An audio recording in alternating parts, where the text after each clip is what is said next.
జాహ్నవి అనే పేరు చాలా మంది ఆడపిల్లలకు ఉంటుంది కదా. ఆ పేరు వెనుక ఒక చిన్న కథ ఉంది. సరదాగా మనం ఇవాళ చెప్పుకుందాం.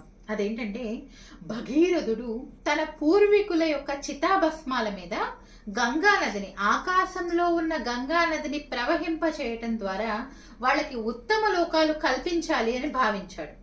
అలా భావించి ఘోరమైన తపస్సు చేశాడు. బ్రహ్మదేవుడి కోసం తపస్సు చేశాడు. బ్రహ్మదేవుడు అనుగ్రహించి పరమేశ్వరుడి కోసం తపస్సు చేయమంటే పరమేశ్వరుడి కోసం తపస్సు చేశాడు.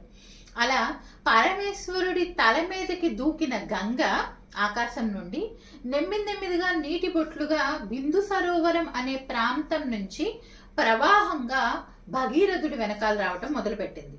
ముందు భగీరథుడు బాగా వేగంగా వెళ్ళేటటువంటి గుర్రాలను పూంచిన రథం మీద గంగా నదికి దారి చూపిస్తూ ముందు వెళ్తూ ఉంటే, వెనక గంగ పెద్ద ప్రవాహంతో, ఉరుకుల పరుగుల ప్రవాహంతో వస్తూ ఉంది.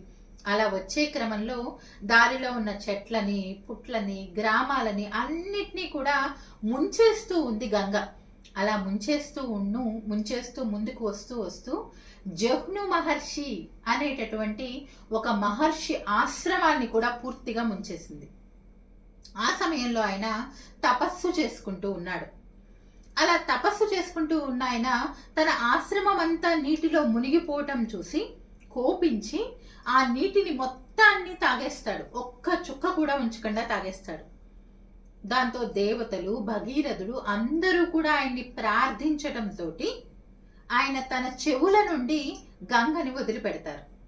అలా జహ్ను మహర్షి నుండి పుట్టింది కాబట్టి అప్పటి నుంచి ఆవిడ్ని జాహ్నవి అనే పేరుతో పిలుస్తూ జహ్ను మహర్షి యొక్క కుమార్తెగా భావిస్తారు.